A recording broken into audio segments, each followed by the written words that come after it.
وملائكته يصلون على النبي يا أيها الذين آمنوا صلوا عليه وسلموا تسليما إن الله وملائكته يصلون على النبي يا أيها الذين آمنوا صلوا عليه وسلموا تسليما قال الله تعالى في القرآن العظيم في القرآن المجيد أعوذ بالله من الشيطان الرجيم بسم الله الرحمن الرحيم يومئذ يوفيهم الله دينهم الحق ويعلمون أن الله هو الحق المبين ربي اشرح لي صدري ويسر لي أمري واحلل عقدة من اللسان يفقهوا قولي ரப்பி ஜித்னி இல்மா வர்ஸுக்னி ஃபஹமா. எம் பெருமானார் ரசூலை கரீம் ஸல்லல்லாஹு அலைஹி வஸல்லம் அவர்கள் மீது ஸலவாத்தை சொல்வோமாக. அல்லாஹும்ம ஸல்லி அலா முஹம்மது அல்லாஹும்ம ஸல்லி அலைஹி வஸல்லம் அல்லாஹும்ம ஸல்லி அலா முஹம்மது அல்லாஹும்ம ஸல்லி அலைஹி வஸல்லம் அல்லாஹும்ம ஸல்லி அலா முஹம்மது அல்லாஹும்ம ஸல்லி அலைஹி வஸல்லம் அல்லாஹும்ம ஸல்லி அலா முஹம்மது யா ரப்பி ஸல்லி அலைஹி வஸல்லம். அன்னாதம் குடும்பத்தார்கள், தோழர்கள், இமாம்கள், பெரியோர்கள், நாதாக்கள், ஷேக்மார்கள், குறிப்பாக நம்மவர்கள் அனைவர்கள் மீதும் உலக மக்கள்கள் அனைவர்கள் மீதும் அல்லாஹ்வின் சாந்தியும் சமாதானமும் கருணையும் ஈரட்டுமும் என்றென்றும் இறங்கிக் கொண்டே இருக்கட்டுமாக. அல்லாஹ்வின் நல்லடியார்களே, அருமை பெரியார்களே, அல்லாஹ் தஆலா மனித வர்க்கத்தை படைத்து அவனை ஒழுங்கர அமைத்து இப்படித்தான் வாழ வேண்டும் என்று ஒழுக்கத்தை மேம்படுத்தி பண்படுத்தி பரிபக்குவப்படுத்தி இதுதான் பெருமானார் ரசூலை கரீம் ஸல்லல்லாஹு அலைஹி வஸல்லம் அவர்கள் உம்மத்துமார்கள் என்று உலகத்துக்கு எடுத்து காட்டியிருக்கின்றார். ஆனால் நம்முடைய வாழ்க்கை எவ்வாறு இருக்கின்றன, எவ்வாறு சென்று கொண்டிருக்கின்றன? இது பெருமானார் ரசூலை கரீம் ஸல்லல்லாஹு அலைஹி வஸல்லம் அவர்களுக்கு உகந்த வாழ்க்கை தானா? இறைவனுக்கு விரும்பிய வாழ்க்கை தானா? நாம் வாழ்ந்த வாழ்க்கை எப்படிப்பட்டது என்று நாம் சிந்தனை செய்து பார்க்கும் பொழுது அதை நம் உள்ளமே ஏற்க மறுக்கின்றது. உலகம் அவ்வாறு தான் சென்று கொண்டிருக்கின்றது. நாம் நியாயமாக நடந்தால் இவன் ஏமாளி என்று சொல்லக்கூடிய உலகத்திலே வாழ்ந்து கொண்டிருக்கின்றோம். இவன் பிழைக்க தெரியாதவன், ஏமாற்றப்படக்கூடியவன், ஏமாளி என்று சொல்லக்கூடிய சுட்டிக்காட்டக்கூடிய அளவுக்கு இந்த உலகம் சென்று கொண்டிருக்கின்றது. ஆனால் உலகத்தோடு ஒன்றி வாழ வேண்டுமா அல்லது இஸ்லாத்தோடு ஒன்றி வாழ வேண்டுமா என்று பார்க்கும்பொழுது இஸ்லாமியர்களாக நாம் இஸ்லாத்தோடு, நபிகள் சொன்ன வாழ்க்கையோடு, இறைவன் வழிவகுத்த சட்டத்தோடு வாழ்வதுதான் நமக்கு மறுமைக்கு உகந்த வழியாக இருக்கின்றது என்று நாம் தெள்ள தெளிவாக புரிந்து கொள்ள முடிகின்றது.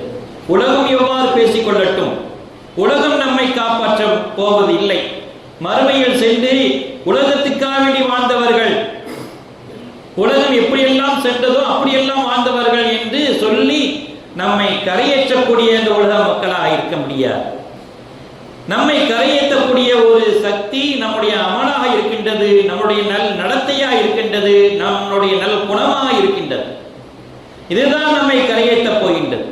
ஆகவே தான் வாழ்க்கையிலே உண்மையாக நடந்து கொள்ளுங்கள் என்று இஸ்லாம் வலியுறுத்தி காட்டுகின்றது. பொய்மையான வாழ்க்கையை விட்டுவிடுங்கள். உண்மைக்கும் பொய்யுக்கும் உள்ள வித்தியாசம் நிழலுக்கும் நிஜத்துக்கும் உள்ள வித்தியாசமாக இருக்கின்றது. நீங்கள் நிழலாக இருக்காதீர்கள், நிஜமாகவே வாழுங்கள் என்று இஸ்லாம் சுட்டி காட்டுகின்றது. நம்முடைய வாழ்க்கை நிழலா நிஜமா என்று நாம் சிந்தனை செய்திருக்கும் போது நாம் நிஜமான வாழ்க்கையை வாழத்தான் இந்த பூமியிலே நாம் அனுப்ப இருக்கின்றோம், படைக்கப்பட்டிருக்கின்றோம். மலைக்கும் மடுவுக்கும் எவ்வளவு வித்தியாசமோ அதை போல பொய்மைக்கும் உண்மைக்கும் அவ்வளவு வித்தியாசம் இருக்கின்றது. பொய் வாயிலிருந்து புறப்படுவதற்கு முன்னாலே, உண்மை வாயிலிருந்து புறப்படுவதற்கு முன்னாலே பொய் உலகத்தையே சுற்றிவிடும் என்று பழமொழி கேட்ப. பொய்க்கு அவ்வளவு சக்தி இருக்கின்றது. ஆகவே தான் மகான்கள் நெருப்பு கூட பொய் பயப்படுகின்றது என்று சொல்லி காட்டினார்கள். உங்கள் மெழுகுவர்த்தியை எடுத்துக்கொண்டு பொய் என்று சொன்னால் அணைந்துவிடும், உண்மை உண்மை என்று சொன்னால் அணையவே அணையாது. காரணம், பொய் என்ற வார்த்தைக்கு வேகமாக செல்லக்கூடிய காற்று முன்கூட்டியே வெளியே வருகின்றது, காற்று அந்த சுடரை அணைத்து விடுகின்றது. ஆனால் உண்மை மெதுவாகத்தான் ஊர்வலம் செல்கின்றது. ஆகவே தான் நீங்கள் உண்மையை கைப்பிடித்துக் கொள்ளுங்கள். வேகமாக ஓடக்கூடிய விரண்டு ஓடக்கூடிய பொய்மையை தூக்கி எறியுங்கள் என்று இஸ்லாம் அழகான முறையை நமக்கு சொல்லி தந்திருக்கின்றது. உதாரணமாக சொல்ல போனார், அபூ ஜஹல் பெருமானார் ரசூலுல்லாஹி ஸல்லல்லாஹு அலைஹி வஸல்லம் அவரிடம் வந்து தோன்றி நபி அவர்களை பார்த்து கேட்கின்றார், நபியே நபியே என்று அவன் சொல்ல மாட்டான், நாம் மரியாதைக்காக நாம் சொல்கின்றோம். அபூ ஜஹல் சொல்ல மாட்டான், நபியே என் கரங்களில் என்ன இருக்கின்றது நீங்கள் சொல்லுங்கள் என்று பெருமானார் ரசூலுல்லாஹி ஸல்லல்லாஹு அலைஹி வஸல்லம் கேட்கின்றார். பெருமானார் ரசூலுல்லாஹி ஸல்லல்லாஹு அலைஹி வஸல்லம் சொல்லி காட்டினார்கள், உன் கரங்களில் என்ன இருக்கின்றது என்று நான் சரியாக சொல்லிவிட்டால் நீ இஸ்லாத்தை தழுவி விடுவீரோ, இஸ்லாத்துக்கு வந்து விடுவீரோ என்று கேட்கின்றார்கள். அபூ ஜஹல் சொன்னார், நிச்சயமா வந்து விடுகின்றேன். என் கரங்களில் என்ன இருக்கின்றது என்று நீங்கள் சரியாக சொல்லிவிட்டால் நான் இஸ்லாத்துக்கு வந்து விடுகின்றேன். அப்படியா? என்னை படைத்த இறைவன் மீது ஆணை, அபூ ஜஹல் கையில் இருக்கக்கூடிய பொருளே நீ யார் என்று நீ வெளியே சொல்லிவிடு என்று பெருமானார் ரசூலுல்லாஹி ஸல்லல்லாஹு அலைஹி வஸல்லம் சொன்ன உடனே அபூ ஜஹல் கையில் உள்ள அந்த பொருள், அந்த கல் பேசியது. நான் தான் கல் என்று வெளிக்காட்டி பேசியது. அபூ ஜஹலே, புரிந்து கொண்டீரா?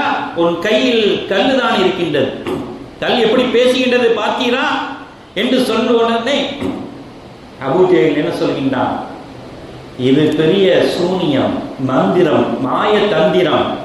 நீ மந்திரத்தால் கண்டுபிடிக்கின்றீர், உண்மையால் கண்டுபிடிக்கவில்லை. உன்னிடம் ஹக்கு இல்லை, நீ பொய்மையான தந்திரத்தால் கண்டுபிடித்தீர். கல் எங்கேயாவது பேசுமா?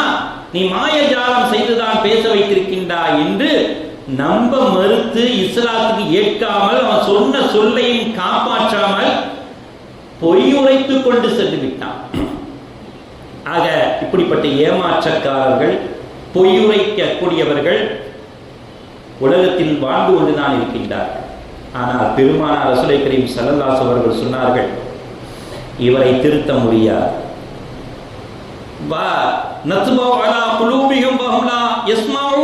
நாம் இவர்களின் இதயங்களின் மீது முத்திரையிட்டு விட்டோம், எனவே இவர்கள் நட்போதனைக்கு செவிசாய்க்க மாட்டார்கள். எத்தனை முறை நீங்கள் நட்போதனைகளை செய்தாலும், நல்ல உபதேசம் செய்தாலும் அவர்கள் காலில் ஏறவே ஏறாது. நாம் சீல் வைத்து விட்டோம் இந்த அல்லாஹ் தஆலா சொன்ன ஆயத்து தான் நமக்கு நினைவு வருகின்றது. எவ்வளவு விஷயங்கள் பெருமானார் ரசூலுல்லாஹி ஸல்லல்லாஹு அலைஹி வஸல்லம் எடுத்துரைத்தோம். யாரை ஈமான் கொள்ள அல்லாஹ் நாடி இருக்கின்றானோ, யாரை நல்வழிப்படுத்த வேண்டும் என்று அல்லாஹ் நாடி இருக்கின்றானோ அவர்களை தவிர யாருமே ஈமான் கொண்டிருக்க முடியாது. அஃப அமினா அஹ்லுல் குரா ஐ யஅதியஹுல் பல்சுனா பயாத்தன் ஃபஹும் நாயிமுன். இரவிலே நித்திரை செய்து கொண்டிருக்கும் வேளையிலே நமது வேதனை வந்து அடையாது என பயமில்லாமல் தூங்கிக் கொண்டிருக்கின்றீர்களா? அல்லாஹ் நம்மை பார்த்து கேட்கின்றான். இரவிலே நிம்மதியாக தூங்கிட்டோம், எந்த வேதனையும் வராது என்று நிம்மதியாக தூங்கிக் கொண்டிருக்கின்றீர்களா? அவ அமீன அஹ்லுல் குரா ஐ யஅதியஹும் பல்சுனா வஹும் யல்அபூன். அல்லது கவலை இல்லாமல் பகலிலே வீண் விளையாட்டை விளையாடிக்கொண்டு இந்த தண்டனையும் வேதனையும் வராது என்று எண்ணிக்கொண்டு நீங்கள் வாழ்ந்து கொண்டிருக்கின்றீர்களா? இரவிலும் வரும் பகலிலும் வரும் என்று அல்லாஹ் தஆலா எச்சரிக்கை செய்கின்றான். ஆகவே தான் உங்கள் மனதுகளை மாற்றக்கூடிய நல்ல உபதேசங்கள் உங்கள் மனதை மாற்றும். பாவ மன்னிப்பு உங்கள் இதயத்தையும் உங்களையும் ஈடேற்றம் பெறும் என்று பெருமானார் ரசூலுல்லாஹி ஸல்லல்லாஹு அலைஹி வஸல்லம் சொல்லி காட்டினார். அடிக்க அடிக்கத்தான் அம்மியும் நகரும், எறும்பும் ஊரதான் கல்லும் தேயும் என்பதைப் போல உபதேசங்கள் கேட்டு கேட்கத்தான் உள்ளங்கள் மாறும். அதை நீங்கள் கேட்காமல் புறக்கணிக்காதீர்கள். ஏனென்றால் மனிதன் மறதியானவன், அவனுக்கு ஞாபகம் ஊட்டிக்கொண்டே இருக்க வேண்டும் என்பதற்காக வேண்டிதான் ஒவ்வொரு ஜும்மாவிலும் பயான் உரை செய்யுமாறு இஸ்லாம் பணித்திருக்கின்றது. 5 வக்த் தொழுது கொண்டே இருந்தோம் என்றால் உபதேசங்கள் கேட்காமல் அமல்கள் மாயமாக மறைந்துவிடும். உபதேசங்கள் கேட்க கேட்கத்தான் அமல்கள் மிரிந்து கொண்டே இருக்கும் என்று இஸ்லாம் அழகான முறை சொல்லி காட்டினார். ஆகவே அநியாயம் செய்துவிட்டேன், அக்கிரமம் செய்துவிட்டேன், பாவம் செய்துவிட்டேன் என்று அங்கலாய்த்து கொண்டு இருக்க வேளையிலே பெருமானார் ரசூலுல்லாஹி கரீம் ஸல்லல்லாஹு அலைஹி அவர்கள் சொல்லுகின்றார்கள், அநியாயம் செய்தவர் பாவ மன்னிப்பு கேட்கட்டும். ஒருவர் அதாவது அநியாயம் செய்துவிட்டேன் பாவம் மன்னிப்பு கேட்கக்கூடியவர் தான் புத்திசாலி என்று பெருமானார் ரசூலுல்லாஹி கரீம் ஸல்லல்லாஹு அலைஹி சொல்லி காட்டினார். ஒருவர் அநியாயம் செய்துவிட்டார், பாவம் செய்துவிட்டார், அதுக்கு பரிகாரம் என்ன? பாவ மன்னிப்பு கேட்கக்கூடியதுதான் அவர் அருமையான புத்திசாலி என்று பெருமானார் ரசூலுல்லாஹி கரீம் ஸல்லல்லாஹு அலைஹி சொல்லி காட்டினார். இன்னொரு விஷயமாக அநியாயம் செய்தவருக்கு உதவி செய்யுங்கள் என்று சொல்லி காட்டினார். அநியாயம் செய்தவருக்கு உதவி செய்யுங்கள். சஹாபாக்களுக்கு ஆச்சரியமா போச்சு, என்ன இது அநியாயம் செய்தவருக்கு உதவி செய்யுங்கள் என்று பெருமானார் ரசூலுல்லாஹி கரீம் ஸல்லல்லாஹு அலைஹி சொல்லி காட்டினார்களே, எப்படி என்று கேட்கும் பொழுது அந்த அநியாயம் செய்யாமல் தடுப்பதுதான் அவருக்கு உதவி செய்வது என்று சொல்லி காட்டினார். யார் அநியாயம் செய்தார்களோ அதை அநியாயம் செய்யாமல் தடுப்பதுதான் உங்களுக்கு சால சிறந்த ஒன்று, அதுதான் அவருக்கு நீங்கள் உதவி செய்யக்கூடிய ஒன்று, உங்களுக்கும் தன்னைத்தானே உதவி செய்யக்கூடிய ஒன்றாக இருந்து கொண்டிருக்கின்றது என்று சொல்லி காட்டினார். லா துஸீபன்ன அல்லதீன லலமூ மின்கும் ஹாஸா, அதாவது நீங்கள் வேதனைக்கு பயந்து கொள்ளுங்கள், அது உங்களை அநியாயம் செய்தவர்களை மட்டும்தான் குறிப்பாக பிடிக்கும் என்று எண்ணிக்கொள்ளாதீர்கள். அல்லாஹ் தஆலா சொல்லி காட்டினார், வேதனையை பயந்து கொள்ளுங்கள், அந்த வேதனை அநியாயம் செய்தவர்களுக்கு மட்டும்தான் பிடிக்கும் என்று நீங்கள் எண்ணிக்கொள்ளாதீர்கள். அநியாயத்தை தடுக்காதவர்கள் மீதும் அநியாயத்தை பார்த்து கொண்டு இருப்பவர்கள் மீதும் அந்த வேதனை வந்து தடுக்கும் என்று இறைவன் சொல்லி காட்டிய ஒன்றை பெருமானார் ரசூலுல்லாஹி கரீம் ஸல்லல்லாஹு அலைஹி அவர்கள் நமக்கு ஞாபகம் ஊட்டுகின்றார்கள். ஒரு மகான் ஒரு ஊருக்கு செல்கின்றார். அங்கே சென்று விசாரிக்கின்றார், இங்கு யார் நல்லவர், உதவி செய்யக்கூடியவர்கள் யார், உதவக்கூடியவர்கள் யார் என்று கேட்கும்போது ஒரு மனிதர் சொல்கின்றார், அதோ அந்த நபர் வசதியானவர், நல்ல உதவி செய்யக்கூடியவர், ஏழைகளை உபகாரம் செய்யக்கூடியவர் என்று சொன்ன உடனே, அப்படியா, தோராயமா எத்தனை கோடி இருக்கும், பல கோடி ரூபாய் சொத்து இருக்கும், எத்தனை பிள்ளைய, 4 பிள்ளைய இருக்காங்க, பல கோடி ரூபாய் சொத்து, பல வீடு இருக்குது என்று சொன்னோடனே, அப்படியா சரி நல்ல உதவி செய்வார், அங்கே போவோம் என்று அங்கே போன உடனே அந்த மகானை வரவேற்கின்றார், அன்புடன் உபசரிக்கின்றார், நன்றாக கவனிக்கின்றார், உட்காருங்கள், உணவருந்துங்கள், உங்களுக்கு என்னென்ன தேவைன்னா செய்கிற என்று சொல்லி அவரை அமர்கின்றார். அவருடைய உபசரிப்பையும் அவர் கொடுத்த உணவு அளிப்பையும் பார்க்கும் பொழுது ரொம்ப சந்தோஷமாயிடுச்சு மகானுக்கு. இவ்வளவு அன்பானவரா இருக்கின்றாரே, உணவு அப்படி வைங்க, நான் கேட்ட கேள்விக்கு பதில் சொல்லுங்க, நீங்க நியாயமானவர்களா இருந்தால் அந்த வீட்டில் தான் நான் உணவு அருந்துவேன், நீ நன்மை செய்யக்கூடியவர்கள், அல்லாஹ்வுக்கு பயந்தவர், ரசூலுக்கு பயந்தவரா இருந்தால் தான் அந்த உணவிலே நான் கையை வைப்பேன், நான் கேட்ட கேள்விக்கு பதில் சொல்லுங்கள், உங்களுக்கு எவ்வளவு சொத்து இருக்கின்றது என்று கேட்கின்றார். எனக்கு சுமாரா 25 லட்சம் இருக்கும், தூக்கி வாரி போட்டுருச்சு இந்த மகன், வெளியில கேள்விப்பட்ட 4 கோடி ரூபாய் இருக்கும் அப்படிங்கிறாங்க. ஆனா இங்க வந்து கேட்டா 25 லட்சம் தானே இருக்குங்கிறாரு. சரி, அடுத்த கேள்வி கேட்போம், உங்களுக்கு எத்தனை பிள்ளைங்க? எனக்கு ஒரே ஒரு பிள்ளைகள் தான். எத்தனை வீடு? வீடு எனக்கு தெரியலங்க, எனக்கு கொஞ்சம் சின்ன வீடு தான், இனிமேதான் கண்டுபிடிக்கணும் என்று சொல்லி முடிக்கிறார். உடனே அந்த மகான் என்ன சொல்ற, நீங்கள் பொய் உரைக்கின்றீர்கள், பொய் உரைக்கின்றீர்கள், உண்மையை சொல்ல மறுக்கின்றீர்கள் என்று சொன்னார். உங்க வயசு என்னன்னு கேட்கிறாங்க. அடுத்து, என் வயசு 2.5 வயசு தான் ஆகுது. 60 வயசு கிழமை இருந்து 2.5 வயசு சொல்றீங்களே, என் மாதிரி ஒரு இது புத்தி சுவாதீனமா பேசுறீங்களா? என்ன நடக்குது உங்க வீட்டை? சாப்பிட மாட்டேன், இவ்வளவு பொய்ய சொல்றீங்க, முழு பூசணைக்கா சோத்துல மறைச்ச மாதிரி இவ்வளவு பொய். வெளியில சொன்னா 4 கோடிக்கு மேல சொத்து இருக்குங்கிறாங்க, 4-5 வீடு இருக்குங்கிறாங்க, பையன் 4 பிள்ளைகள் இருக்காங்கிறாங்க. உங்க வயசு பார்த்தா 60 வயசுங்கிறீங்க, பார்த்தா தெரியுதா 2.5 வயசுன்னு பொய் சொல்றீங்க என்று சொன்னோடனே, அல்லாஹ் மீது ஆணையாக நான் உண்மையை தவிர வேறு எதுவுமே சொன்னது இல்லை. பொய் சொன்னதே கிடையாது. உண்மையைத்தான் சொல்லி இருக்கின்றேன் என்று சொன்னேன். இதுவா உண்மை? ஆம், இதுதான் உண்மை. என்ன உண்மை? எனக்கு 4.5 கோடி சொத்து இருக்கு என்று வெளியே தெரியும்.